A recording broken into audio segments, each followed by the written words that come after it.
नमस्कार। आजिर ही आलोचना को समस्त को स्वागत। नमस्कार। आज आमे अक्टोबर 2025 मासर ओडिशा संबंधी किछि मुख्य माने सांप्रतिक घटनावली उपरे कथा हेबा। हाँ, निश्चय। आउ एहा विशेष करी जिउ माने प्रतियोगितामूलक परीक्षा पई प्रस्तुति करूछंती सेमानंक पई बेस सहायक हेबो बोली आशा। आज्ञा। आमे एक प्रश्नोत्तर शैली रे आगकू बढ़िबा। मु प्रश्न आउ विकल्प गुडी को इंग्रजी रे पढ़िबी आउ आपण सठिक उत्तर सह ओडिया रे संक्षिप्त रे बुझाई देबे। हाँ, ठीक अछि। उद्देश्य हैला गुरुत्वपूर्ण तथ्य सहजरे मने रखी हबो। तेबे चलंतु आरंभ करिवा। हमर प्रथम प्रश्न, Which international organization is Odisha collaborating with to strengthen urban development and mobility?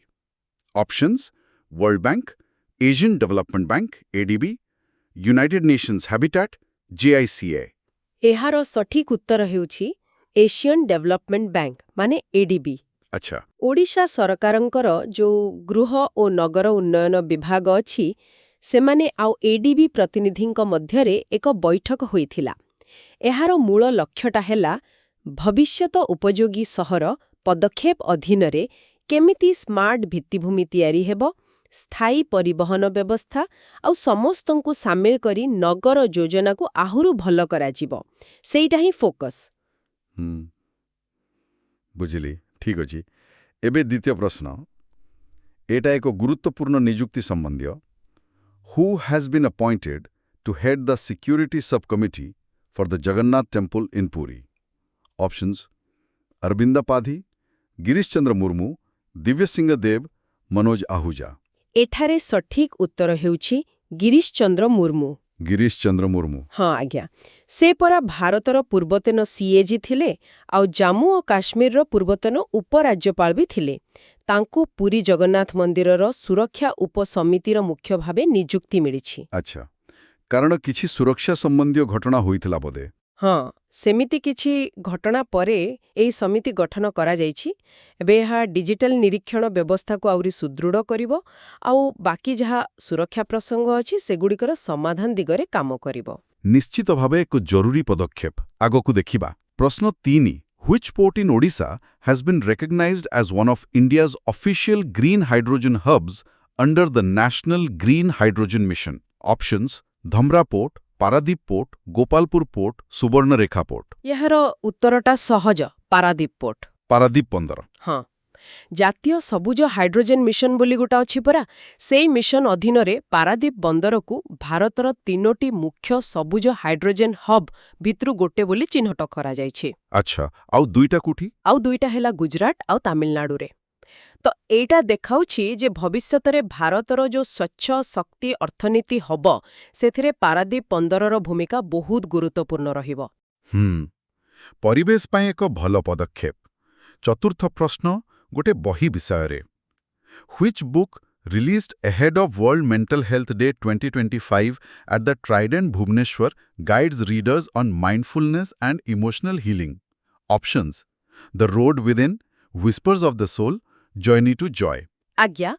एही पुस्तकटी होछि Whispers of the Soul। Whispers of the Soul। हाँ, एइटा डॉक्टर नम्रता चहलंकर प्रथम बही। भुवनेश्वरर दि ट्राइडेंट रे उन्मोचन होइथिला ठीक विश्व मानसिक स्वास्थ्य दिवस पूर्वरु।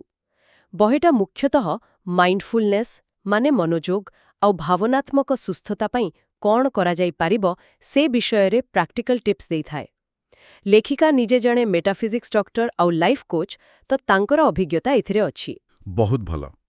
पंचम प्रश्न आसुछि क्रीडा जगतरु पारा बैडमिंटन विषय रे। Odisha state's para badminton players won how many medal at the first ABIA Para Badminton International 2025 in Nigeria? Options: 4, 5, 6, 7। एठारे सठिक संख्या होछि 7, 7टी पदक। 7टी। हाँ, नाइजेरिया रे हेइथिला प्रथम ABIA पारा बैडमिंटन अंतर्जातीय प्रतियोगिता। आम ओडिशार पारा एथलेट माने बहुत भल खेलिले। मोट 7टी पदक जितिले। प्रमोद भगत तो निश्चय थिबे? ଆଜ୍ଞା, ପଦ୍ମଶ୍ରୀ ପ୍ରମୋଦ ଭଗତ ସେ ତ ଏକାକି 3ଟି ସ୍ୱର୍ଣ୍ଣ ପଦକ ଜିତିଲେ ସିଙ୍ଗଲ୍ସ ଡବଲ୍ସ ଆଉ ମିକ୍ସଡ ଡବଲ୍ସରେ। ବାକି ବିଜେତାମାନେ ହେଲେ ନୁରୁଲ ହୁସେନ ଖାନ, କୁଲଦୀପ ମହାକୁଳ ଆଉ ବିଶ୍ୱାସ ରଞ୍ଜନ ପାଣ୍ଡା। ତ ମୋଟାମୋଟି ଭାବରେ 4ଟା ସୁନା, 1 ରୂପା ଆଉ 2ଟା କାଂସ୍ୟ, ସବୁ ମିଶି 7ଟା। ବାଃ, ଓଡ଼ିଶା ପାଇଁ ବହୁତ ବଡ଼ ଗୌରବ। ଠିକ୍ ଅଛି, ପରବର୍ତ୍ତୀ ପ୍ରଶ୍ନ ଗୋଟେ ଦୁଃଖଦ ଖବର ସମ୍ବନ୍ଧିତ। Which legendary Padma Shri Krishna Leela folk artist and Padma Shri awardee from Odisha passed away at 107 in Ganjam district in October 2025? Options: Basant Biswal, Gopinath Swain, Jitendranath Das, Shashi Bhushan Das. ଏହି ପ୍ରଶ୍ନର ଉତ୍ତର ହେଉଛି Gopinath Swain. Gopinath Swain. ପାଇଥିଲେ କିମ୍ବଦନ୍ତୀ କଳାକାର ଥିଲେ। ତାଙ୍କର 107 ବର୍ଷ ବୟସରେ ଗଞ୍ଜାମ ଜିଲ୍ଲାରେ ଦେହାନ୍ତ ହୋଇଛି। ସେ ପ୍ରାୟ 1 ଶତାବ୍ଦୀ ଧରି କୃଷ୍ଣଲୀଳା ଶିଖାଉଥିଲେ ଆଉ ପରିବେଷଣ କରୁଥିଲେ। କୁହାଯାଏ ସେ ଏହି ପରମ୍ପରାର ଶେଷ ଜୀବିତ ଗୁରୁ ଥିଲେ। ବାପରେ, ତାଙ୍କର ଅବଦାନ ତ ସତରେ ଅବିସ୍ମରଣୀୟ। ଠିକ୍। ସପ୍ତମ ପ୍ରଶ୍ନ ପୁଣି କ୍ରୀଡ଼ା ସମାନ ବିଷୟରେ। Which rising badminton star was selected for the 33rd Ekalavya Puraskar in 2025, Odisha's most prestigious sports award? Options: Pramod Bhagat, Swetaparna Panda, Pritishmita Bhoi, Ahan Mishra. ଏହାର ସଠିକ ଉତ୍ତର ହେଉଛି ଶ୍ୱେତାପର୍ଣ୍ଣା ପାଣ୍ଡା। Swetaparna Panda. ଶ୍ୱେତାପର୍ଣ୍ଣା ପାଣ୍ଡା ଯୁବା ବ୍ୟାଡମିଣ୍ଟନ ଖେଳାଳି। ହଁ ଆଜ୍ଞା, ତାଙ୍କୁ 2025 ବର୍ଷ ପାଇଁ ଓଡ଼ିଶାର ସବୁଠୁ ବଡ଼ କ୍ରୀଡ଼ା ସମ୍ମାନ ମାନେ 33ତମ ଏକଲବ୍ୟ ପୁରସ୍କାର ପାଇଁ ବଛାଯାଇଛି। ଆଉ ତାଙ୍କ ସହିତ ଆଉ 2 ଜଣ କ୍ରୀଡ଼ାବିତଙ୍କୁ ମଧ୍ୟ ଏକଲବ୍ୟ ସମ୍ମାନ ସାଇଟେସନ୍ସ ମିଳିବ। ବଢ଼ିଆ। ଯୁବ ପ୍ରତିଭାଙ୍କ ପାଇଁ ଏଟା ବହୁତ ବଡ଼ ପ୍ରୋତ୍ସାହନ। ଅଷ୍ଟମ ପ୍ରଶ୍ନ ଆସୁଛି ସରକାରୀ ଯୋଜନା ସମ୍ବନ୍ଧରେ। Under which program did the Odisha cabinet sanction 294.36 crore rupees for livestock development to benefit 23,735 farmers and women self-help groups? Options अच्छे: Animal Well-being Mission, प्राणी संपद समृद्धि योजना PSSY, मुख्यमंत्री कृषि समृद्धि योजना, ग्रामीण लाइवस्टॉक अपलिफ्टमेंट प्रोग्राम।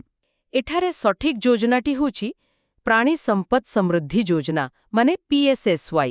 PSY। ହଁ, ଓଡ଼ିଶା କ୍ୟାବିନେଟ୍ ଏହି ଯୋଜନା ଅଧୀନରେ କ୍ଷୁଦ୍ର ପଶୁପାଳନର ବିକାଶ ପାଇଁ 2025ରୁ 2029 ପର୍ଯ୍ୟନ୍ତ ପାଖାପାଖି 294.36 କୋଟି ଟଙ୍କା ମଞ୍ଜୁର କରିଛନ୍ତି।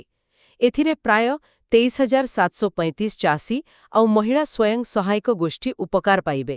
ଲକ୍ଷ୍ୟ ହେଲା ଗାଁ ଗହଳିର ଅର୍ଥନୀତିକୁ ସୁଧାରିବା ଆଉ ବାର୍ଷିକ ମାଂସ ଉତ୍ପାଦନ ବଢ଼ାଇବା। ହଁ, ଗ୍ରାମୀଣ ଜୀବିକା ପାଇଁ ନିଶ୍ଚୟ ଗୁରୁତ୍ୱପୂର୍ଣ୍ଣ ନିଷ୍ପତ୍ତି। ନବମ ପ୍ରଶ୍ନ ଶିଳ୍ପ କ୍ଷେତ୍ରକୁ ନେଇ how many industrial projects worth 1.46 lakh crore were approved by the Odisha government on its 500 day in office? Options: 23, 27, 33, 40.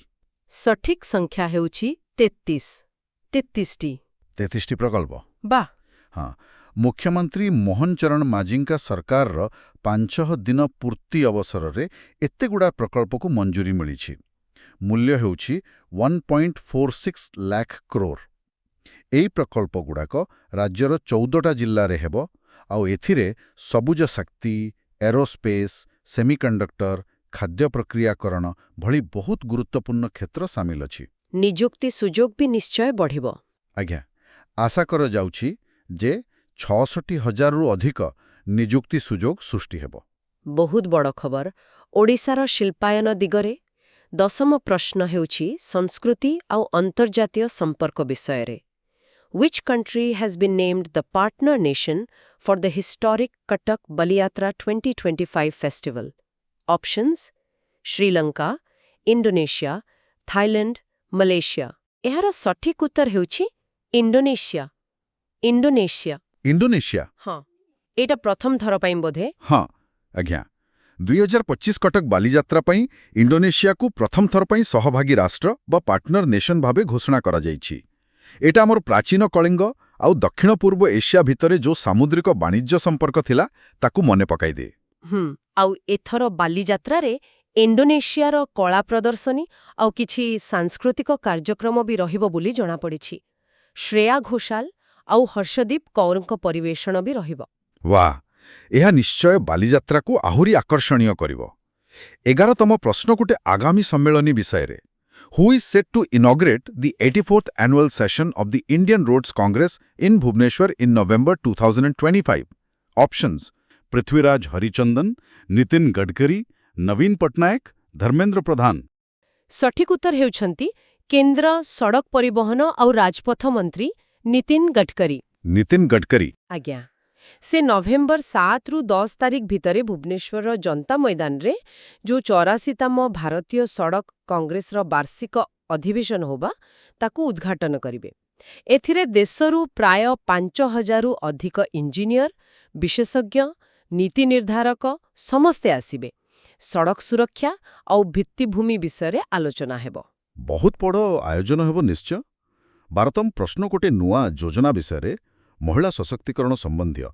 What is the main objective of the newly launched Amasubbhaka Yojana in Odisha?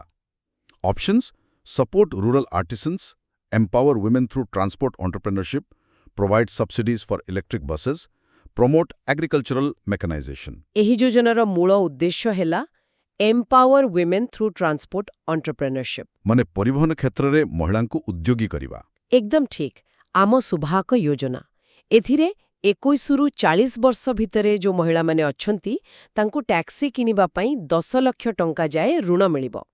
ଆଉ ଗୋଟେ ଭଲ କଥା ହେଲା, ଯେଉଁମାନେ electric ଗାଡ଼ି କିଣିବେ ତାଙ୍କୁ ଆହୁରି 2 ଲକ୍ଷ ଟଙ୍କାର ପ୍ରୋତ୍ସାହନ ରାଶି ମିଳିବ। ବାଃ, ପରିବେଶ ପାଇଁ ବି ଭଲ, ଆଉ ମହିଳାଙ୍କ ପାଇଁ ନିଯୁକ୍ତି ସୁଯୋଗ ବି। ହଁ, ସେଇଆ ହିଁ ଲକ୍ଷ୍ୟ। ଏକ ପ୍ରଶଂସନୀୟ ପଦକ୍ଷେପ।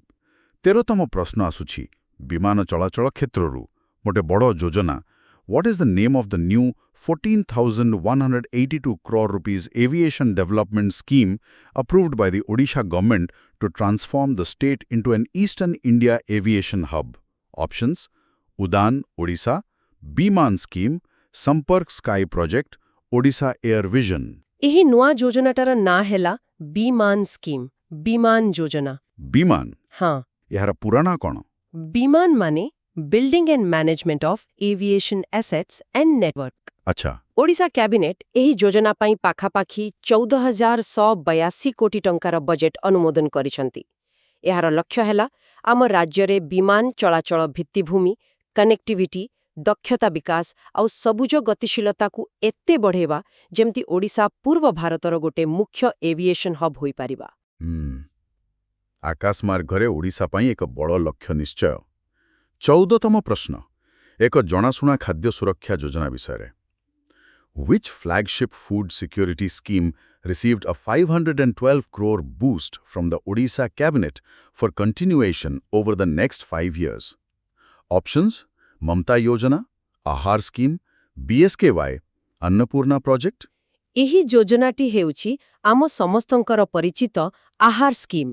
ଆହାର ଯୋଜନା। ହଁ, ଓଡ଼ିଶା କ୍ୟାବିନେଟ୍ ଏହିଟାକୁ ଆସନ୍ତା 5 ବର୍ଷ ପାଇଁ ଚାଲୁ ରଖିବାକୁ 512 କୋଟି ଟଙ୍କାର ଅତିରିକ୍ତ ଅନୁଦାନ ଦେଇଛନ୍ତି।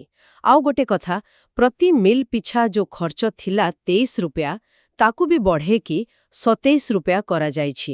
ଓହୋ, ତାହେଲେ ଗୁଣବତ୍ତା ବଜାୟ ରହିବ। ହଁ, ଯାହାଦ୍ୱାରା ଏ ଗୁରୁତ୍ୱପୂର୍ଣ୍ଣ ଯୋଜନାଟା ଭଲ ଭାବେ ଚାଲିପାରିବ। ଠିକ୍। ସାଧାରଣ ଲୋକଙ୍କୁ ବି ବହୁତ ବଡ଼ ଆଶ୍ୱସ୍ତି। 15ତମ ପ୍ରଶ୍ନ ଓଡ଼ିଶା ପୋଲିସର ଏକ କାର୍ଯ୍ୟକ୍ରମ ସମ୍ବନ୍ଧରେ। Which event recently concluded at the Reserve Police Ground in Cuttack, showcasing the professionalism and skill of Odisha police personnel? Options: 70th State Police Sports Meet, 70th State Police Duty Meet, Odisha Police Training Summit, State Crime Control Workshop. ଏଇଟା ଥିଲା 70th state police duty meet, 70ତମ ରାଜ୍ୟ police duty meet. Duty Meet. ହଁ, କଟକର reserve police ଗ୍ରାଉଣ୍ଡରେ ଏଇଟା ଶେଷ ହୋଇଛି। ରାଜ୍ୟର 34ଟା ପୁଲିସ ଜିଲ୍ଲାରୁ 242 ଜଣ କର୍ମଚାରୀ ଆସିଥିଲେ, ଆଉ ତାଙ୍କ ସହ 43ଟା ପୁଲିସ କୁକୁର ବି ଥିଲେ। ଆଚ୍ଛା। ଡିଜିପି ଯୋଗେଶ ବାହାଦୁର ଖୁରାନିଆ ଏହାକୁ ଉଦ୍ଘାଟନ କରିଥିଲେ। ମୁଖ୍ୟ ଉଦ୍ଦେଶ୍ୟ ଥିଲା ଅନୁସନ୍ଧାନ କ୍ଷମତା କେମିତି ବଢ଼ିବ, ଶୃଙ୍ଖଳା ଆଉ ସର୍ବଭାରତୀୟ ପୁଲିସ ଡ୍ୟୁଟି ମିଟ୍ ପାଇଁ ପ୍ରସ୍ତୁତି। ବଢ଼ିଆ। ପୋଲିସ ବାହିନୀର ଦକ୍ଷତା ବଢ଼ାଇବା ପାଇଁ ଭଲ ପଦକ୍ଷେପ। 16ତମ ପ୍ରଶ୍ନ ସଡ଼କ ସୁରକ୍ଷା ସମ୍ବନ୍ଧିତ। Which statewide campaign will Odisha launch from November 1 to curb the rise in road accidents and fatalities? Options: Safe Drive Odisha Mission, Zero Fatality Fortnight, Road Safety Week Initiative, Mission Accident Free Odisha. ଏହି ଅଭିଯାନର ନାଁ ହେଉଛି zero fatality fortnight. Zero Fatality Fortnight ମାନେ ଶୂନ୍ୟ ମୃତ୍ୟୁ ପକ୍ଷ। ହଁ ଠିକ୍। କଥାଟା ହେଲା 2025 ଆରମ୍ଭରେ ଦେଖାଗଲା ଯେ ସଡ଼କ ଦୁର୍ଘଟଣାରେ ମୃତ୍ୟୁ ସଂଖ୍ୟା ପ୍ରାୟ 7.5% ବଢ଼ିଯାଇଛି। ଓହୋ। ତ ସେଇଟାକୁ ଦେଖିକି ଓଡ଼ିଶା ପରିବହନ ବିଭାଗ ନଭେମ୍ବର 1ରୁ 15 ତାରିଖ ଯାଏଁ ଏହି ଜିରୋ ଫ୍ୟାଟାଲିଟି ଫୋର୍ଟନାଇଟ୍ ପାଳନ କରିବାକୁ ନିଷ୍ପତ୍ତି ନେଇଛନ୍ତି। ପରିବହନ ସଚିବ ଉଷା ପାଢ଼ୀ ଏହାର ନେତୃତ୍ୱ ନେଉଛନ୍ତି। ଏଥିରେ ମୁଖ୍ୟତଃ ସଡ଼କ ସୁରକ୍ଷାର 4 ଉପରେ ଗୁରୁତ୍ୱ ଦିଆଯିବ। 4 ସେଗୁଡ଼ାକ କ'ଣ କ'ଣ? ସେଗୁଡ଼ାକ ହେଲା ଏଜୁକେସନ୍, ଶିକ୍ଷା, ଏନଫୋର୍ସମେଣ୍ଟ ପ୍ରବର୍ତ୍ତନ, ଇଞ୍ଜିନିୟରିଂ ଆଉ ଏମର୍ଜେନ୍ସି କେୟାର, ଜରୁରୀକାଳୀନ ସେବା। ମାନେ ସଚେତନତା, କଡ଼ାକଡ଼ି ନିୟମ ପାଳନ, ରାସ୍ତାଘାଟ ଠିକ୍ କରିବା ଆଉ ଦୁର୍ଘଟଣା ହେଲେ ଶୀଘ୍ର ସାହାଯ୍ୟ ପହଞ୍ଚାଇବା। ହଁ, ଏକ ସାମଗ୍ରିକ ଦୃଷ୍ଟିକୋଣ। ସଡ଼କ ସୁରକ୍ଷା ପାଇଁ ବହୁତ ଜରୁରୀ। 17ତମ ପ୍ରଶ୍ନ ଡିଜିଟାଲ ସୁରକ୍ଷା ବିଷୟରେ। Who inaugurated the Cyber Security Awareness Campaign 2025 in Odisha to spread awareness about digital safety? Options: Prithviraj Harichandan, Usha Padhi, Mohan Charan Majhi, Yogesh Bahadur Khurania. ଏହାର ଉଦ୍ଘାଟନ କରିଥିଲେ ମୁଖ୍ୟମନ୍ତ୍ରୀ ମୋହନ ଚରଣ ମାଝୀ। ମୁଖ୍ୟମନ୍ତ୍ରୀ ନିଜେ? ହଁ, ଅକ୍ଟୋବର 18 ତାରିଖରେ ଭୁବନେଶ୍ୱର କଳିଙ୍ଗ ଷ୍ଟାଡିୟମରେ ସେ ସାଇବର ସୁରକ୍ଷା ସଚେତନତା ଅଭିଯାନ 2025ର ଶୁଭାରମ୍ଭ କରିଥିଲେ। ଏଟା ଗୋଟେ ମାସେ ଧରି ଚାଲିବ। ରାଜ୍ୟବ୍ୟାପୀ ଅଭିଯାନ। ଲକ୍ଷ୍ୟ ହେଲା ଲୋକଙ୍କ ଭିତରେ ଡିଜିଟାଲ ସାକ୍ଷରତା ବଢ଼େଇବା ଆଉ ସୁରକ୍ଷିତ ଭାବେ ଇଣ୍ଟରନେଟ୍ ବ୍ୟବହାର କରିବାକୁ ପ୍ରୋତ୍ସାହିତ କରିବା। ଏଥିପାଇଁ ବହୁତ କାର୍ଯ୍ୟକ୍ରମ ବି ହେଉଛି। ସାଇବର ସୁରକ୍ଷା ଆଜିକାଲି ସତରେ ବହୁତ ଗୁରୁତ୍ୱପୂର୍ଣ୍ଣ। 18ତମ ପ୍ରଶ୍ନ ସ୍ୱାସ୍ଥ୍ୟ ଗବେଷଣା କ୍ଷେତ୍ରରୁ। Which laboratory at AIIMS Bhubaneswar received a national level silver award for excellence in diagnostics and research in 2025? Options: Advanced Pathology Unit, Virology and Epidemiology Division, Virus Research and Diagnostic Laboratory VRDL, Center for Clinical Microbiology. ଏହାର ସଠିକ୍ ଉତ୍ତର ହେଉଛି virus research and diagnostic laboratory ମାନେ VRDL। VRDL Lab, AIIMS Bhubaneswar. ହଁ ଆଜ୍ଞା, ଏହି ଲ୍ୟାବ୍କୁ ଜାତୀୟ ସ୍ତରରେ ରୌପ୍ୟ ପୁରସ୍କାର ମିଳିଛି। କେନ୍ଦ୍ର ସ୍ୱାସ୍ଥ୍ୟ ଓ ପରିବାର କଲ୍ୟାଣ ମନ୍ତ୍ରାଳୟ ଦେଇଛନ୍ତି। କାରଣ ହେଲା ଡାଇଗ୍ନୋଷ୍ଟିକ୍ ଗବେଷଣା ଆଉ ଜନସ୍ୱାସ୍ଥ୍ୟ ସେବା କ୍ଷେତ୍ରରେ ଏମାନଙ୍କର କାମ ବହୁତ ଭଲ ରହିଛି। ଏହି ଲ୍ୟାବ୍ରେ ପ୍ରାୟ 20,000ରୁ ଅଧିକ ମାଗଣା ଭାଇରାଲ ପରୀକ୍ଷା କରାଯାଇଛି। ଆଉ ଏଇଟା ଭାରତର ଜାତୀୟ ଭାଇରସ୍ ନିରୀକ୍ଷଣ ନେଟୱାର୍କର ଗୋଟେ ମୁଖ୍ୟ ଅଂଶ। ବାଃ! AIIMS ଭୁବନେଶ୍ୱର ପାଇଁ ଏକ ବଡ଼ ସମ୍ମାନ। 19ତମ ପ୍ରଶ୍ନ ପୁଣି ଏକ ପ୍ରଶାସନିକ ନିଯୁକ୍ତି ବିଷୟରେ। Who has assumed charge as the 27th Vice Chairman of the Bhubaneswar Development Authority, BDA, in 2025? Options: Sanjay Kumar Singh, Chanchal Rana, Subroto Ghosh, Upasana Padhi. ଏହି ଦାୟିତ୍ୱ ନେଇଛନ୍ତି IS ଅଧିକାରୀ ଚଞ୍ଚଲ ରାଣା। ଚଞ୍ଚଲ ରାଣା। ହଁ, ସେ BDAର 27ତମ ଉପାଧ୍ୟକ୍ଷ ଭାବେ ଯୋଗ ଦେଇଛନ୍ତି। ସେ ତ ଏହା ସହିତ ଭୁବନେଶ୍ୱର ମହାନଗର ନିଗମର କମିଶନର ବି ଅଛନ୍ତି ଆଉ ସ୍ମାର୍ଟ ସିଟି ଲିମିଟେଡର ପରିଚାଳନା ନିର୍ଦ୍ଦେଶକ ବି। ଓହୋ, ମାନେ ଏକାଧିକ ଗୁରୁତ୍ୱପୂର୍ଣ୍ଣ ଦାୟିତ୍ୱ ତାଙ୍କ ପାଖରେ। ଆଜ୍ଞା। 20ତମ ପ୍ରଶ୍ନ ସରକାରୀ କର୍ମଚାରୀଙ୍କ ପାଇଁ। By what percentage did the Odisha government increase dearness allowance DA for its employees ahead of Diwali 2025? Options: 2%, 3%, 4%, 5%. ସରକାର DA ବଢ଼ାଇଛନ୍ତି 3%। 3%। ହଁ, ମୁଖ୍ୟମନ୍ତ୍ରୀ ମୋହନ ଚରଣ ମାଝୀ ଦୀପାବଳି ପୂର୍ବରୁ ଏହି ଘୋଷଣା କରିଥିଲେ। ତ କର୍ମଚାରୀଙ୍କର DA ଏବେ 55%ରୁ ବଢ଼ିକି 58% ହୋଇଯାଇଛି। ଆଉ ଏଇଟା ଜୁଲାଇ 1, 2025ରୁ ପିଛିଲା ଭାବରେ ଲାଗୁ ହେବ। ପେନ୍ସନଭୋଗୀମାନଙ୍କ ପାଇଁ ବି ସମାନ 3% ମହଙ୍ଗା ରିଲିଫ୍ ବଢ଼ିଛି। ଉତ୍ସବ ଆଗରୁ କର୍ମଚାରୀ ଆଉ ପେନ୍ସନଭୋଗୀଙ୍କ ପାଇଁ ଏକ ଭଲ ଖବର। 21ତମ ପ୍ରଶ୍ନ ସ୍କୁଲ ସ୍ତରୀୟ କ୍ରୀଡ଼ା ବିଷୟରେ। Which team won the 69th Odisha State School Volleyball Tournament in 2025? Options: Balasore, Kendrapala, Sambalpur. ଏହି ଟୁର୍ଣ୍ଣାମେଣ୍ଟରେ ବିଜୟୀ ହୋଇଛି କେନ୍ଦ୍ରାପଡ଼ା ଦଳ। କେନ୍ଦ୍ରାପଡ଼ା Kendrapala. ହଁ 69ତମ ଓଡ଼ିଶା ରାଜ୍ୟ ସ୍କୁଲ ଭଲିବଲ ଟୁର୍ଣ୍ଣାମେଣ୍ଟ। ମନ୍ତ୍ରୀ ସୂର୍ଯ୍ୟବଂଶୀ ସୁରଜ ଏହାକୁ ଉଦ୍ଘାଟନ କରିଥିଲେ। କେନ୍ଦ୍ରାପଡ଼ା ଚାମ୍ପିୟନ ହେଲା। ଆଉ ଏହି ପ୍ରତିଯୋଗିତାରୁ 48 ଜଣ ଭଲ ଖେଳାଳିଙ୍କୁ ବଛାଯାଇଛି ଯେଉଁମାନେ ଜାତୀୟ ସ୍ତରରେ ଓଡ଼ିଶା ପାଇଁ ଖେଳିବେ। ବହୁତ ଭଲ। ତୃଣମୂଳ ସ୍ତରରେ ପ୍ରତିଭା ଚିହ୍ନଟ ପାଇଁ ଭଲ ପଦକ୍ଷେପ। 22ତମ ପ୍ରଶ୍ନ। ଗୋଟେ ଜିଲ୍ଲାର ବିକାଶ ପାଇଁ ଘୋଷଣା ହୋଇଥିବା ପ୍ରକଳ୍ପ ଉପରେ। Which Odisha district received development projects worth over 1,100 crore rupees, including major irrigation allocations, announced by CM Mohan Charan Majhi in October 2025? Options: Kalahandi, Nuapada, Balangir, Kendrapada. ଏହା ହେଉଛି ନୂଆପଡ଼ା ଜିଲ୍ଲା। ନୂଆପଡ଼ା Nuapada. ହଁ ମୁଖ୍ୟମନ୍ତ୍ରୀ ସେଠାକାର ଗସ୍ତରେ ଯାଇଥିଲେ ଆଉ ନୂଆପଡ଼ା ଜିଲ୍ଲା ପାଇଁ 1,100 କୋଟି ଟଙ୍କାରୁ ଅଧିକ ମୂଲ୍ୟର ବିଭିନ୍ନ ବିକାଶମୂଳକ ପ୍ରକଳ୍ପ ଘୋଷଣା କରିଛନ୍ତି। ଏଥିରେ ମୁଖ୍ୟତଃ ଜଳସେଚନ ଉପରେ ବେଶି ଗୁରୁତ୍ୱ ଦିଆଯାଇଛି। ତା ସହିତ ଭିତ୍ତିଭୂମି ଜନକଲ୍ୟାଣ କାର୍ଯ୍ୟକ୍ରମ ବି ଅଛି। ଆଉ କିଛି ଘୋଷଣା? ହଁ ଆଉ ଗୋଟେ ଗୁରୁତ୍ୱପୂର୍ଣ୍ଣ କଥା ହେଲା ଖରିଆର ରୋଡକୁ ପୌରପାଳିକା ମାନ୍ୟତା ଦିଆଯିବ ଆଉ ସିନାପାଲି, କୋମନା, ବୋଡେନ ଏ 3ଟି ତହସିଲରେ ସବ୍ ରେଜିଷ୍ଟ୍ରାର ଅଫିସ ବି ଖୋଲାଯିବ। ନୂଆପଡ଼ା ଜିଲ୍ଲାର ବିକାଶ ପାଇଁ ଏକ ବଡ଼ ପ୍ୟାକେଜ କହିଲେ ଚଳେ। 23ତମ ପ୍ରଶ୍ନ ଟେନିସ୍ ଖେଳକୁ ନେଇ।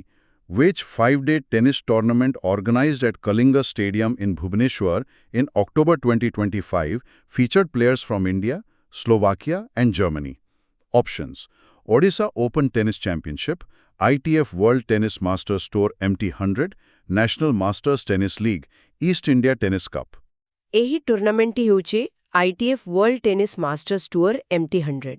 ITF World Tennis Masters Tour MT100? ହଁ ଏଇଟା ଭୁବନେଶ୍ୱରର କଳିଙ୍ଗ ଷ୍ଟାଡିୟମରେ ହୋଇଥିଲା 5 ଦିନ ଧରି।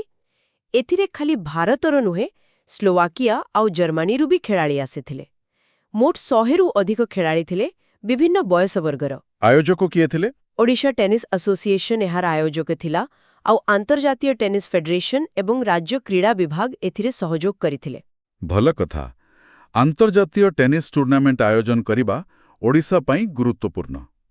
24ତମ ପ୍ରଶ୍ନ।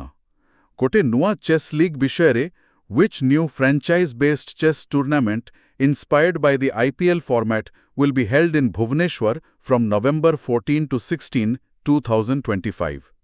Options: Odisha Chess Summit, Odisha Chess Premier League, Bhubaneswar Grandmasters Cup, East India Chess Carnival. ଏହାର ନାମ ହେଉଛି Odisha chess premier league. Odisha chess premier league. OCPL, IPL ଭଳି? ହଁ ସେଇ ଢାଞ୍ଚାରେ। ଏଇଟା ନଭେମ୍ବର 14ରୁ 16 ତାରିଖ ଭିତରେ ଭୁବନେଶ୍ୱରରେ ହବ। ଏଥିରେ 6ଟା ଫ୍ରାଞ୍ଚାଇଜ୍ ଦଳ ରହିବେ ଆଉ ଗୋଟେ ନିୟମ ଅଛି ଯେ ପ୍ରତି ଦଳରେ କମ୍ର କମ୍ 4 ଜଣ ଓଡ଼ିଆ ଖେଳାଳି ରହିବେ ଆଉ ଜଣେ ମହିଳା ଖେଳାଳି ବି ରହିବେ। ବାଃ, ଏଇଟା ଭଲ ନିୟମ। ପୁରସ୍କାର ରାଶି କେତେ? ପୁରସ୍କାର ରାଶି 10 ଲକ୍ଷ ରହିଛି। ଚେସ୍ ଖେଳକୁ ପ୍ରୋତ୍ସାହନ ଦେବା ପାଇଁ ଏକ ଭଲ ପ୍ରୟାସ। 25ତମ ପ୍ରଶ୍ନ। ପାଣିପାଗ ସମ୍ବନ୍ଧୀୟ ଗୋଟେ ଘୂର୍ଣ୍ଣିବାତ୍ୟାର ନାଁକୁ ନେଇ। The cyclone name Motha was given by which country? Options: India, Sri Lanka, Thailand, Bangladesh. Montha ନାମଟି ଦେଇଛି ଥାଇଲାଣ୍ଡ। Thailand. ହଁ ଆମ ଉତ୍ତର ଭାରତ ମହାସାଗର ଅଞ୍ଚଳରେ ଯେଉଁ ଘୂର୍ଣ୍ଣିବାତ୍ୟା ହୁଏ ତାର ନାମକରଣ ପାଇଁ ବିଶ୍ୱ ପାଣିପାଗ ସଂଗଠନର 13ଟା ସଦସ୍ୟ ଦେଶ ମିଶିକି ଗୋଟେ ତାଲିକା ଦିଅନ୍ତି। ସେଇ ତାଲିକାରୁ ପର୍ଯ୍ୟାୟକ୍ରମେ ନାଁ ବଛାଯାଏ। ମୋନ୍ଥା ନାମଟା ଥାଇଲାଣ୍ଡ ଦେଇଥିବା ତାଲିକାରୁ ଆସିଛି। ୟାର କିଛି ଅର୍ଥ ଅଛି କି? ହଁ ଥାଇ ଭାଷାରେ ମୋନ୍ଥା ମାନେ ହେଉଛି ଗୋଟେ ସୁଗନ୍ଧିତ ବା ସୁନ୍ଦର ଫୁଲ। ଓହୋ, ଭଲ କଥା ଜାଣିଲି। 26ତମ ପ୍ରଶ୍ନ। ପୁଣି କ୍ରୀଡ଼ା କ୍ଷେତ୍ରରୁ। ଏଥର ଭାରୋତ୍ତୋଳନ। Which young athlete from Odisha clinched the gold medal at the 3rd Asian Youth Games in Bahrain by lifting 92 kg in clean and jerk? Options: Jhili Rani Saren, Pritismita Bhoi, Nandini Devi, Manisha Singh. ସେ ହେଉଛନ୍ତି ପ୍ରୀତି ସ୍ମିତା ଭୋଇ। ପ୍ରୀତି Smita Bhoi. Pritismita Bhoi. ସେ ବାହାରେନରେ ହୋଇଥିବା ତୃତୀୟ Asia ଯୁବ କ୍ରୀଡ଼ାରେ ମହିଳା 45 KG ବର୍ଗରେ ସ୍ୱର୍ଣ୍ଣ ପଦକ ଜିତିଛନ୍ତି। ଆଉ ସବୁଠୁ ବଡ଼ କଥା ହେଲା ସେ କ୍ଲିନ୍ ଆଣ୍ଡ ଜର୍କରେ 92 କେଜି ଉଠେଇଥିଲେ। ଏହା କେବଳ ସ୍ୱର୍ଣ୍ଣ ପଦକ ଦେଇନି, ରେକର୍ଡ ବି ଭାଙ୍ଗିଛି ବୋଧେ। ଏକଦମ ଏସିଆ ଏବଂ ବିଶ୍ୱ ଯୁବ ରେକର୍ଡ ବି ଭାଙ୍ଗିଛନ୍ତି। କଳିଙ୍ଗ ଷ୍ଟାଡିୟମ ହାଇ ପରଫର୍ମାନ୍ସ ସେଣ୍ଟରରେ ତାଙ୍କ କୋଚ୍ ଗୋପାଳକୃଷ୍ଣ ଦାସଙ୍କ ପାଖରେ ସେ ଟ୍ରେନିଂ ନିଅନ୍ତି। ବାଃ, ଏହା ଏକ ବିଶାଳ ସଫଳତା। 27ତମ ପ୍ରଶ୍ନ ଫୁଟବଲ ଉପରେ। ଯଦିଓ ଫଳାଫଳଟା ଟିକେ ନିରାଶାଜନକ ଥିଲା। In the National Sub-Junior Boys Football Championship 2025-26 held in Punjab, which team defeated Odisha by 13-0? Options: Kerala, Manipur, Mizoram, Assam. ଦୁର୍ଭାଗ୍ୟବଶତଃ ଏହି ମ୍ୟାଚ୍ରେ ମିଜୋରାମ ଆମ ଓଡ଼ିଶାକୁ 13-0 ଗୋଲରେ ହରାଇ ଦେଇଥିଲା। 13-0। ହଁ, ପଞ୍ଜାବରେ ହେଉଥିଲା ଜାତୀୟ ସବ୍ ଜୁନିୟର ବାଳକ ଫୁଟବଲ ଚାମ୍ପିଅନଶିପ୍। ଏତେ ବଡ଼ ପରାଜୟ ନିଶ୍ଚୟ ଦର୍ଶାଉଛି ଯେ ଆମର ତୃଣମୂଳ ସ୍ତରରେ ଫୁଟବଲକୁ ଆହୁରି ମଜବୁତ କରିବାର ଆବଶ୍ୟକତା ଅଛି।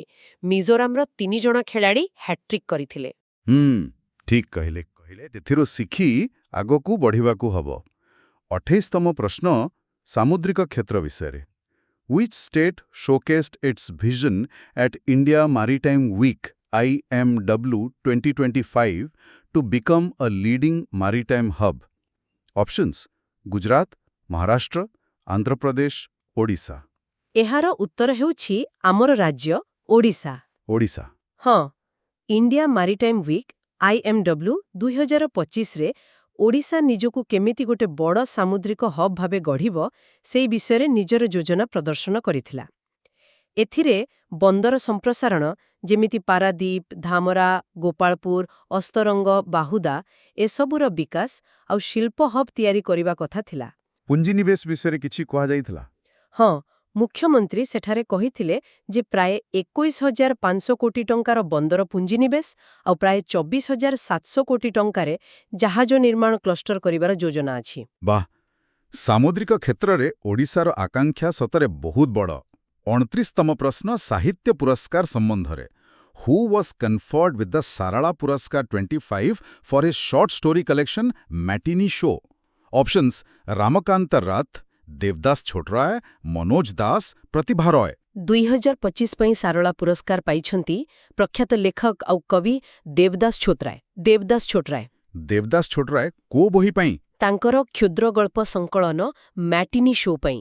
ଏହି ପୁରସ୍କାରରେ ତ ଗୋଟେ ପ୍ରଶସ୍ତିପତ୍ର ଥାଏ, ଆଉ 7 ଲକ୍ଷ ଟଙ୍କା ଅର୍ଥରାଶି ଏବଂ ଗୋଟେ ତମ୍ବା ଫଳକ ବି ଥାଏ।